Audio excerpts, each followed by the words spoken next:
So corresponding to the four wholesome supramundane consciousness, there are four resultant supramundane consciousness. They are called fruit consciousness or fruition consciousness. In actual occurrence, fruit consciousness immediately follows the path consciousness. So there is no time interval between the path consciousness and its corresponding fruit consciousness. Immediately after the cessation of first path consciousness, the first fruit consciousness arises. And immediately after the second path consciousness has ceased, then the second fruit consciousness arises, and so on. And the names are the same as the path consciousness. So, stream entrant, once returner, non-returner, and arahant. The function of the wholesome supramundane consciousness is to eradicate the mental defilements. The function of the resultant supramundane consciousness is to further tranquilize the mental defilements. Wholesome supramundane consciousness is like putting out the fire, and the resultant supramundane consciousness is like pouring water onto the already extinguished fire so that it cannot burn again. So there are only wholesome supramundane consciousness and resultant supramundane consciousness. Now on the first day, I gave you an example of akaliko, the attribute of the Dhamma, that if you do not understand Abhidhamma, you do not understand the significance of the word akalika. So akalika means no time in giving results. That means it does not wait for 5 days, 7 days or whatever, but it gives results immediately. Immediately means immediately after it ceases. So here is the example of that. First path consciousness is the wholesome or result-producing consciousness, and the first fruit consciousness is the result consciousness. So the results follow the result producing immediately without any intervention of time between them.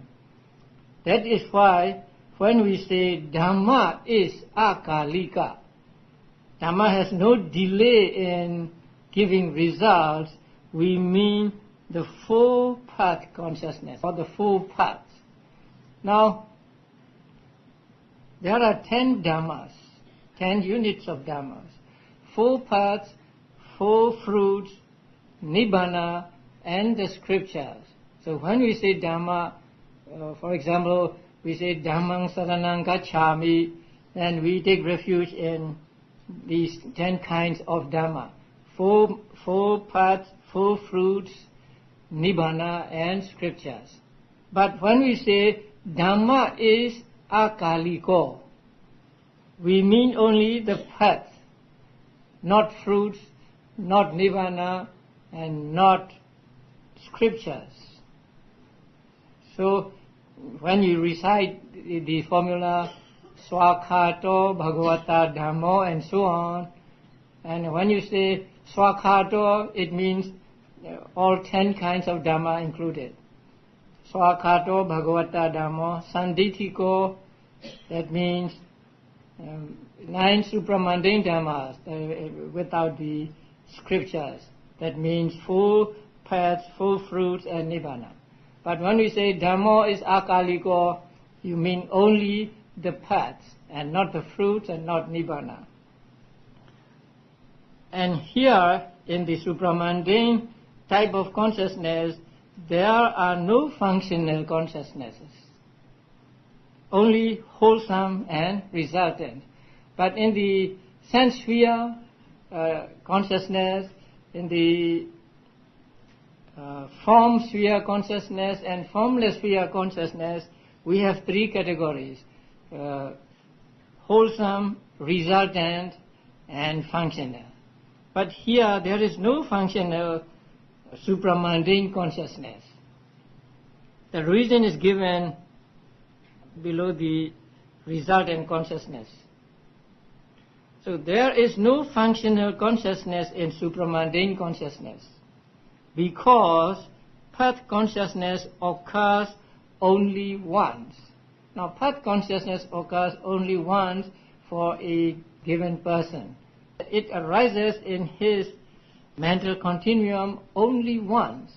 It never repeats itself. It will never arise in his mind again. So because path consciousness occurs only once, there is no functional consciousness in supramundane consciousness. In the sense sphere, form sphere and formless sphere consciousness, you may have noticed that the functional consciousness is actually just a repetition of the wholesome consciousness. The same wholesome consciousness, when it arises again in the mind of an arahant, it is called functional consciousness. But here, path consciousness does not arise again. It arises only once. That is why there is no functional consciousness in supramundane consciousness. If it were to occur more than once, if the path consciousness were to arise more than once, it would be possible to say that there is functional consciousness in supramundane consciousness. Because if it arises again and it arises in the mind of an arahant, it might be called functional consciousness, but it does not arise. But path consciousness does not occur again in those who have reached any of the four stages of enlightenment, because just as a lightning can destroy a tree by hitting it only once, so path consciousness can accomplish its function, which is the total eradication of mental defilements, just by occurring once, so that there would be nothing for it to accomplish even if it were to occur again. Now, path consciousness has the power to eradicate the mental defilements just by arising once. Even if it arises again, it will have no function to do. So that is why it does not arise again. So it is compared to a lightning destroying a tree. So when a tree is struck by lightning, it will never live again. It is totally destroyed. So in the same way, path consciousness, when it arises like lightning, it eradicates mental defilements altogether. So even if it were to arise again, it would have no function to do. That is why it does not arise again. Then, for living happily in this life, by letting it occur again and again, there is a fruit attainment in the form of successive movements of fruit consciousness to undertake that job. Now, after you gain jhana, you can enjoy the jhana by entering into it. When you are in jhana for a long time, you are relatively free from suffering. So here also, why cannot a person who has gained enlightenment get into that path consciousness again, so as to experience or enjoy the peacefulness of path consciousness? It is because there is the fruit consciousness to take that undertaking, to do that job. So that means after becoming enlightened persons, when they want to enjoy the peacefulness of enlightenment, then they will enter into what is called phala samapatti, fruit consciousness again and again.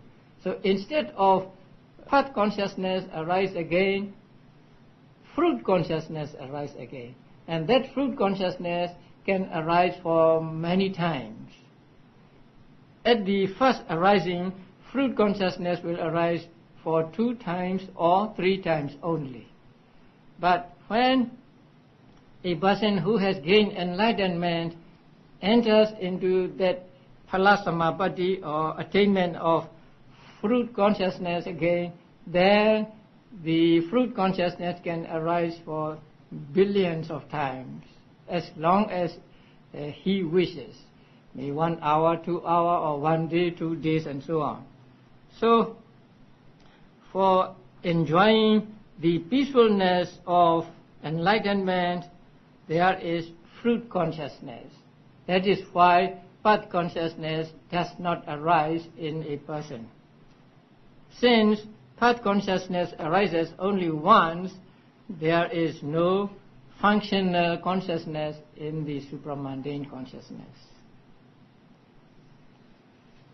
So there are only 8 types of supramundane consciousness, 4 path consciousnesses and 4 fruition consciousnesses.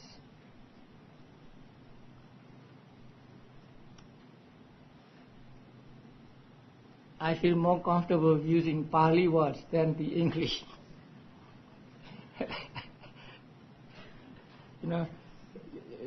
Saying consciousnesses. So consciousness is an uncountable word and it has no plural. So if you write consciousnesses and you spell check it, and then it will say you are wrong. But when I say consciousnesses, I mean consciousness as one unit. So I think we can use consciousnesses also. The same with knowledge. Sometimes we use knowledges. Okay, so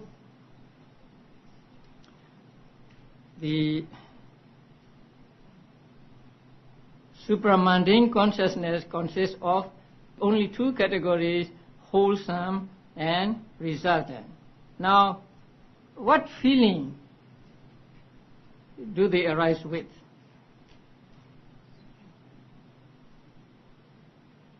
No color there.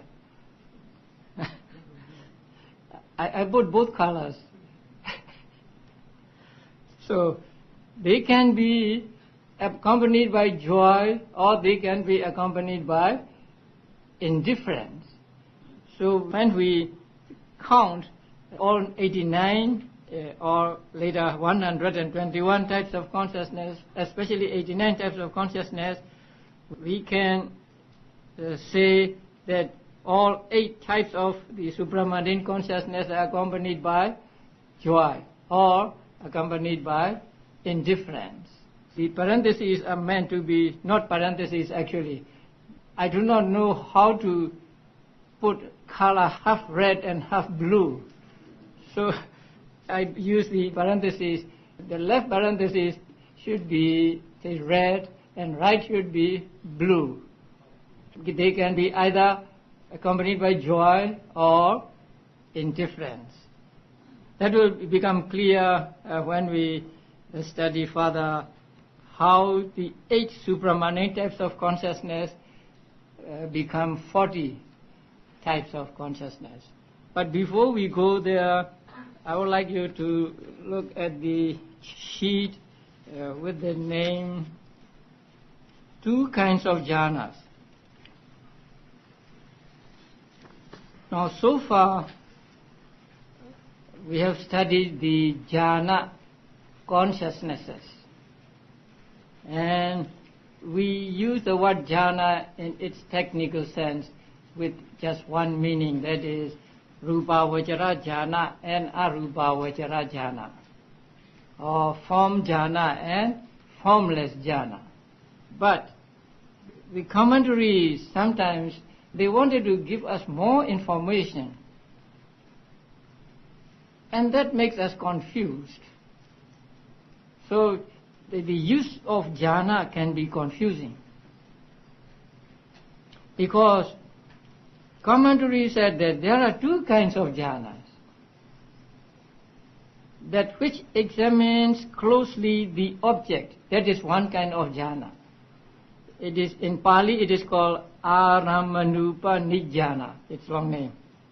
And then there is another jhana which examines closely the characteristics, that means the anicca, dukkha and anatta nature of things. So there are two kinds of jhanas. One that examines the object closely, that means that dwells on the object firmly and closely. And there is another kind of jhana that examines the characteristics, the impermanent, suffering and non-soul nature, the characteristics closely. So there are two kinds of jhanas. But the 8 attainments, that means 4 Rupavajara jhanas and 4 Arupavajara jhanas, are called ārammaṇupanijjhāna, the first one, because they examine closely the object of earth, kasina and so on. This is the usual jhana we understand. So when we say jhana, we almost always mean the Rupavajara or Arupavajara jhana. And they are called jhana because they examine closely the object of earth, kasina, water, kasina and so on. But what is confusing is the statement that vipassana, magga and phala are also called jhana. They are called Lakkhaṇupanijjhāna. Now, Lakkana means characteristic and Upanijjhana means examine closely. So vipassana is called Lakkhaṇupanijjhāna, or in short, vipassana is also called jhana, magga is also called jhana, phala is also called jhana. So in this extension of meaning, everything can be jhana. The usual 4 Rupavajara, 4 means actually 5. 4 or 5 Rupavajara jhanas and 4 Arupavajara jhanas are jhanas. And also vipassana, magga and phala can be called jhana. Now vipassana is called jhana because it examines closely the characteristics of impermanence and so on. And magga is called jhana because the work done by vipassana comes to be accomplished through magga. So when one reaches the magga, closely examining the characteristics is accomplished or is come to an end. So magga is also called jhana.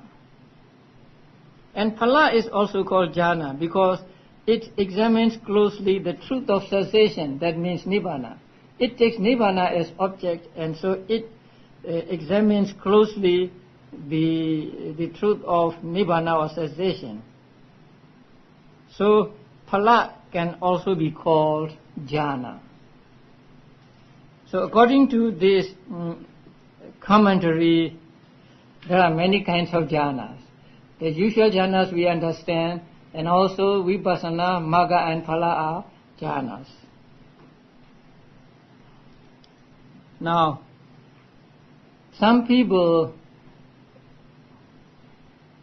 wanted to know whether there is jhana in vipassana. To answer this question first, we must ask him again, what do you mean by jhana? If you mean just examining closely as jhana, then vipassana is also jhana. Magga is also jhana, phala is also jhana. But if you mean jhana as a technical term for Rupavajara jhana and Arupavajara jhana, then there is no jhana in vipassana. Because the jhana as a technical term for Rupavajara and Arupavajara jhana takes the objects like kasina objects as object, but vipassana takes the 5 aggregates of clinging, or nama and rupa as object. And magga and phala takes nibbana as object. So they are different. Now, in the Abhidhamma itself and in the commentaries, the supramundane cittas are described as jhanas also.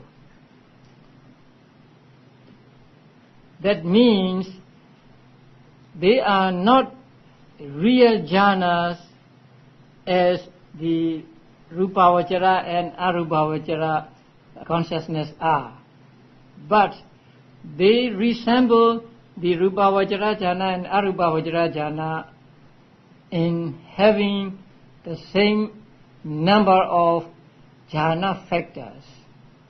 Now you have not studied the second chapter of this book, so you do not know the mental factors that arise together with a certain given citta. Now when magga consciousness, when the path consciousness arises, it is said that 36 mental factors also arise. Among the 36, there is vitaka, vichara, piti, and sukha as vedana, and also ekagata. So that path consciousness resembles the first jhana because it has 5 jhana factors arising with it. So in this way, the path consciousness, the first path consciousness, can be divided into 5 jhana consciousness, not real jhanas, but resembling the jhana consciousness.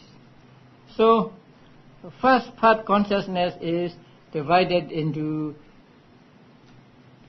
first jhana, first path consciousness, second jhana, first path consciousness, third jhana, first path consciousness, fourth jhana, first path consciousness, and fifth jhana, first path consciousness. So in this way, first path consciousness can be expanded into 5 types of consciousness: first jhana, second jhana, third jhana, fourth jhana, and fifth jhana. The second path consciousness again can be divided into 5, third path consciousness 5, fourth path consciousness 5, and so when expanded, there are 20 wholesome supramundane consciousness, or there are 20 path consciousnesses.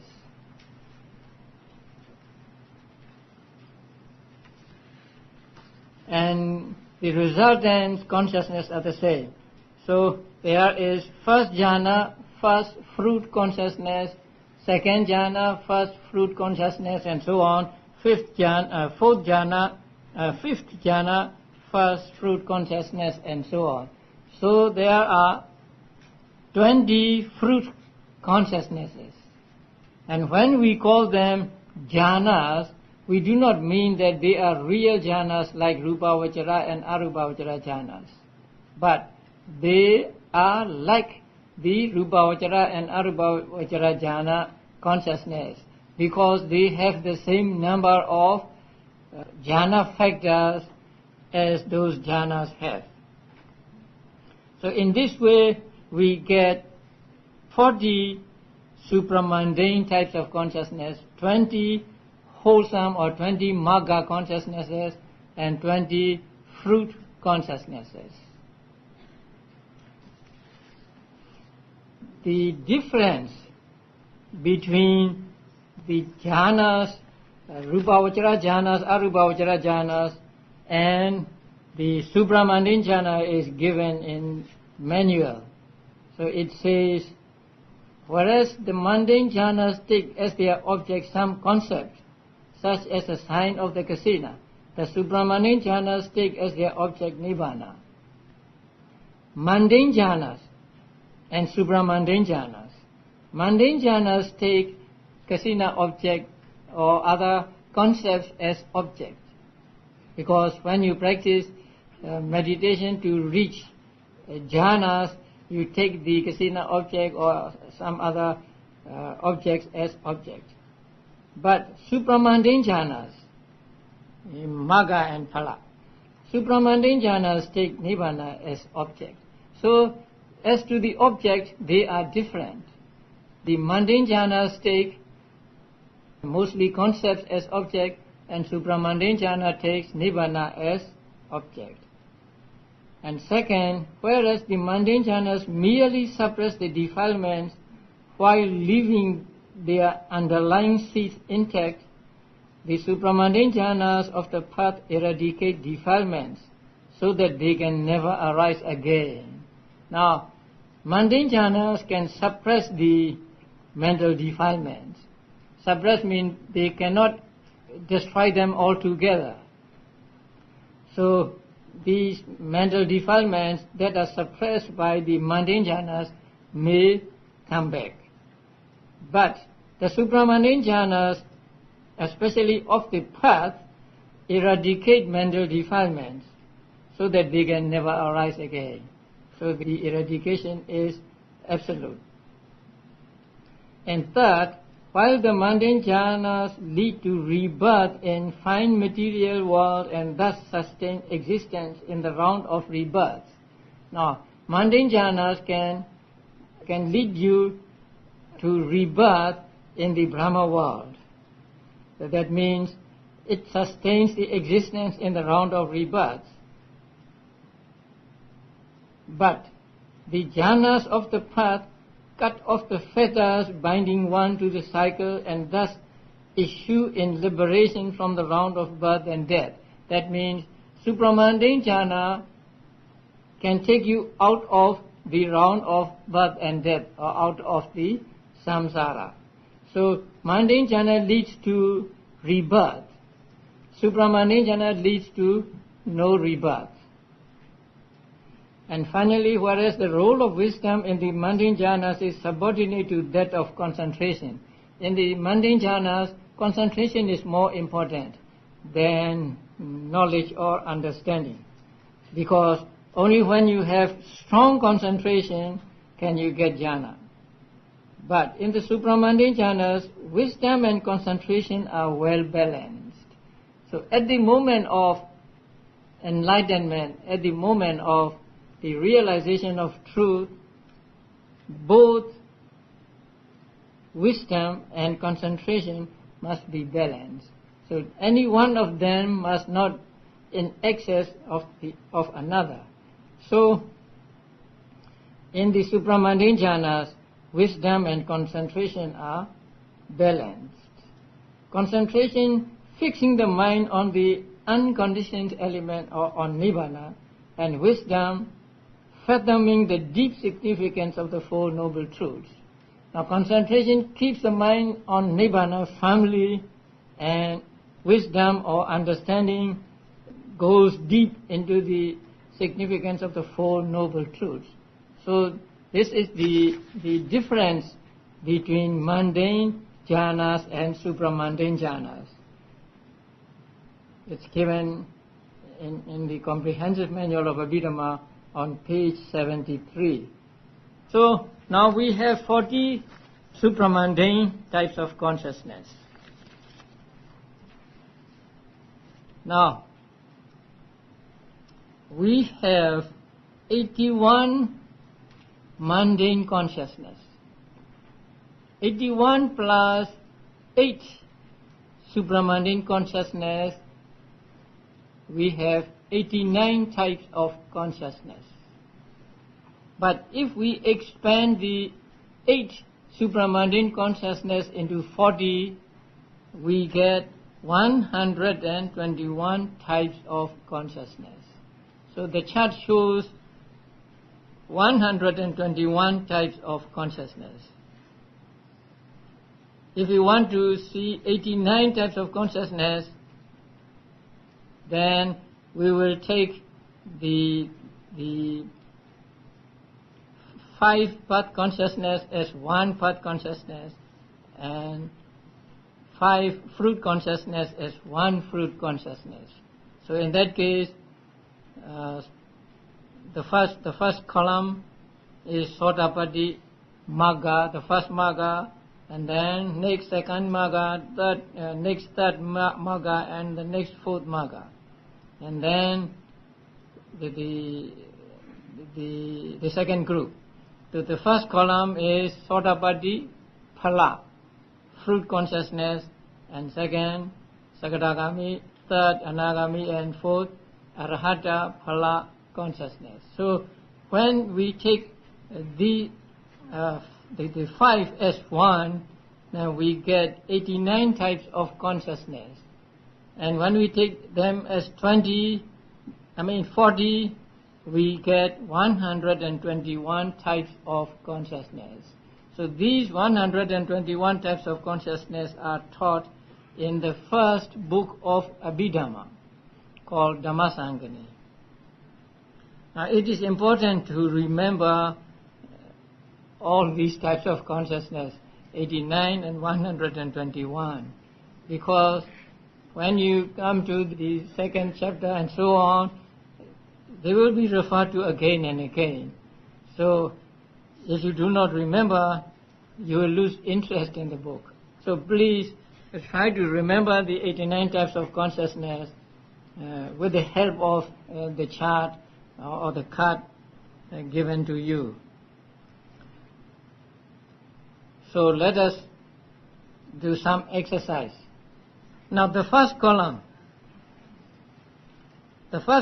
is what? Akusala Citta.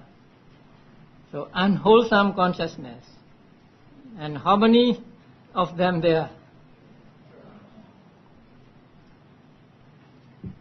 12.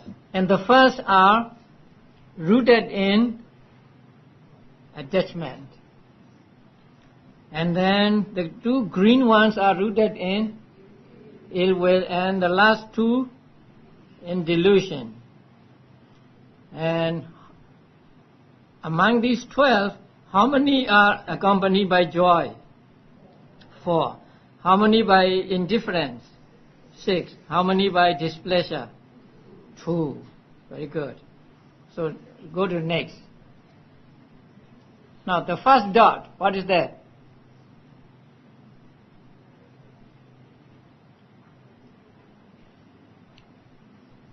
I consciousness, right?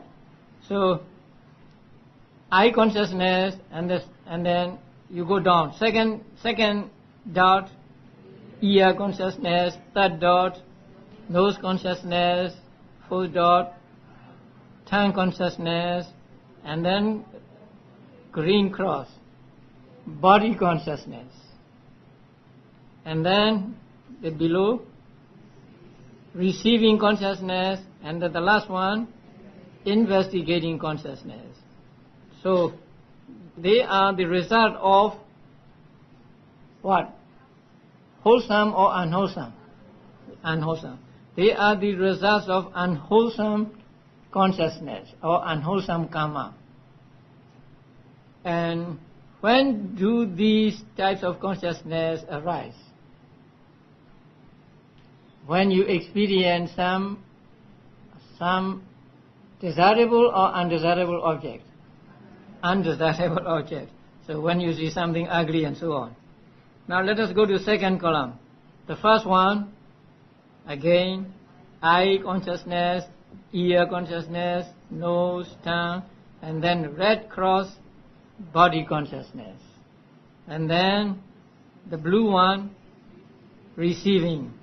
And the red one, investigating, and blue one, investigating. So there are 2 investigating consciousnesses. And this column is the result of what? Wholesome karma. So when you experience something pleasant, when you see something beautiful and so on, the consciousness belonging to this group arises in the mind. And then the last column. The last column are called functional consciousness. So the first one is what? 5 sense door adverting. That means at that moment the mind turns to the object presented to it. And the second one is mind door adverting. So when you do not use the five senses, but when you use your mind, when you think of something, when you remember something and so on, then the second one, mind door adverting, will turn your mind to the object. And the last one, the red one, smile producing, and it arises only in the minds of Arahants and Buddhas. And these three columns are called ahituka cetas. Ahituka means rootless. So they do not arise, or roots do not arise with these cetas. And do you remember what roots are? Greed, hatred, delusion, non-greed, non-hatred, non-delusion. So these 18 arise with none of these hetus or none of these roots. So they are called ahituka or rootless consciousness. 12 akusala cetas and 18 ahituka cetas together 30. Now these 30 are called what? Non-beautiful consciousness. So 30 non-beautiful consciousness. Now among the 18 ahituka cetas, how many are accompanied by joy? Only 2. The investigation and smile producing. How many are accompanied by indifference? 14. 1, 2, 3, 4, 5, 6. 1, 2, 3, 4, 5, 6. 12. And then 1 to 14. So 14 are accompanied by indifference. And 1 is accompanied by pain. And 1 is accompanied by pleasure. Okay, the next group, the 3 columns, they are called kama vajara sovana, sense sphere, beautiful consciousness. And the first column is what? Wholesome, kusala. And second column, resultant, so they are results. And the third column, functional, they arise in Arahants and Buddhas only. And among them, 4 are accompanied by joy and the first column. The 4 are accompanied by joy and the other 4 accompanied by indifference. The same with the 8 resultant consciousness and with functional consciousnesses. So these 24 types of consciousness are called kama vajara sobhana, beautiful consciousness. Now look at the first column of this kama vajara sobhana. They are kusala, wholesome consciousness. Wholesome consciousness are result producing, right? So wholesome consciousness produces results, and these 8 can produce identical results as well as non-identical results. So which are the identical results of these 8? The middle column, resultant, 8 resultant consciousness. And which are the non-identical results of these 8? Among the ahitukas. Because these 8 are the result of the 8 wholesome, beautiful consciousness, but they are not identical. So the wholesome, beautiful consciousness can produce both identical and non-identical results. Let us go back to akusala. Now, akusala can produce results because akusala is also result producing. And which are the results of these 12 akusalas? The 7 of the first column of ahetuka cetas. So they are also non-identical results. So 12 akusala cetas, 18 ahetuka cetas, and 24 kamavajara sovana cetas altogether make 54 cetas, and they are called sense sphere cetas or kamavajara cetas. How many are accompanied by joy? 1, 2, 3, 4, 6 plus 12, 18. So 18 are accompanied by joy. And how many are accompanied by indifference? 1, 2, 3, 4, 5, 6. 6 again, 6 again, and the 2, 20. 20 plus 12, 32. So 32 are accompanied by indifference. And 1 is accompanied by pain, and again 1 is accompanied by pleasure. And then we go to rupa vajara, form sphere consciousness.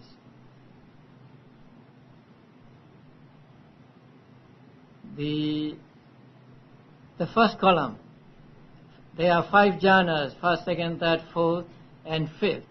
So first to fourth jhanas are accompanied by joy, and the fifth is accompanied by indifference. The same with the resultant, and the same with the functional consciousness. So among the rupa vajara cetas, 15 rupa vajara cetas, how many are accompanied by joy?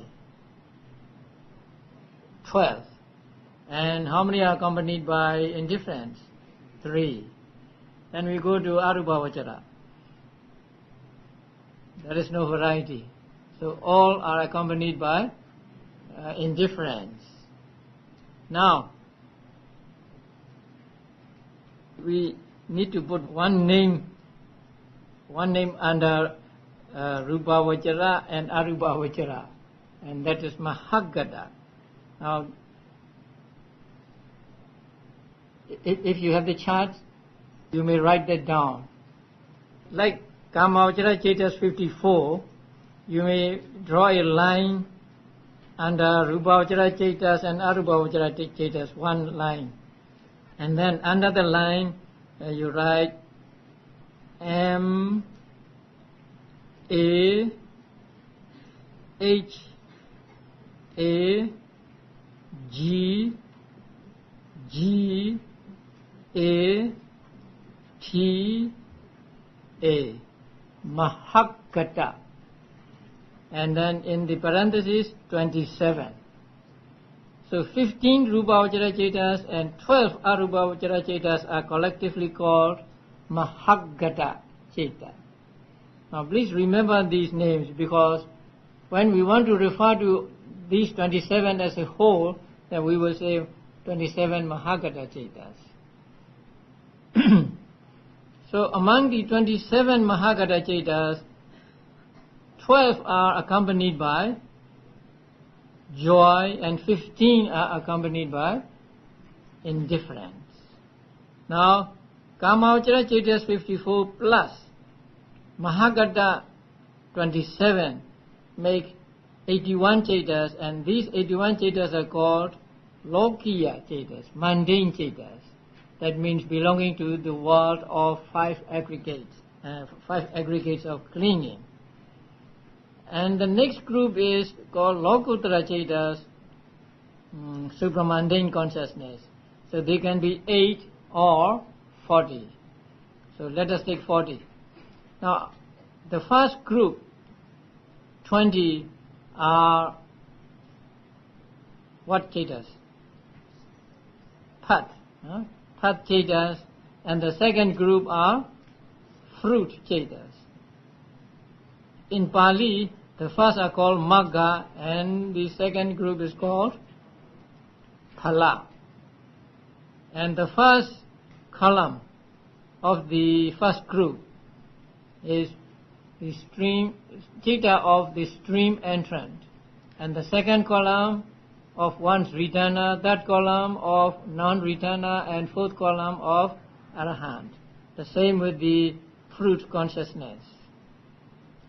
And the first four of the stream entrant are accompanied by joy, and the last one accompanied by indifference. So out of 20 path consciousnesses, how many are accompanied by joy? 16. So 16 are accompanied by joy and 4 are accompanied by indifference. The same with the fruit consciousness. So when we add up 81 mundane consciousness and 40 supramundane consciousness, we get 121 types of consciousness. But if we take supramundane consciousness to be 8, then we have 89 types of consciousness. So, out of these 89 types of consciousness, how many can arise in our minds? Not many. The first column can arise in our minds. The second column, yes. Third column, yes. Fourth column, without the last one. And then Kamajra Sobhana, the first column, yes, there is possibility. Second column, yes, but no third column. And then Rupavajra Citta, the first column, only if we get jhanas. If we do not get jhanas, they are out of reach for us. And the same with the other types of consciousness. So, these are the 89 or 121 types of consciousness, and these are the basis for the further study of Abhidhamma. And these types of consciousness are given in the first book of Abhidhamma, along with the mental factors that arise with each of these chaitas. So in the second chapter, we will study the mental factors one by one, and then we will study the combination of chaitas and chaitasikas. Okay. Now it's time for questions.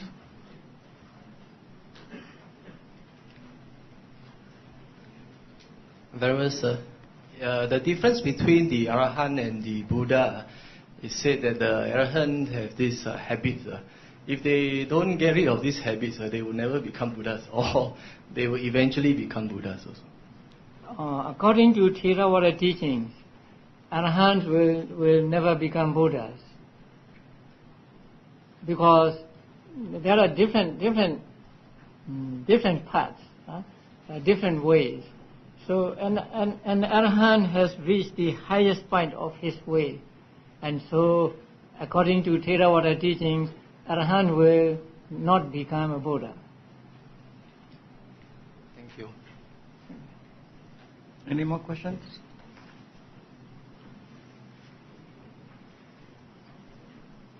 Okay, if there's no more questions, we will call it a day. Please rise, put your palms together.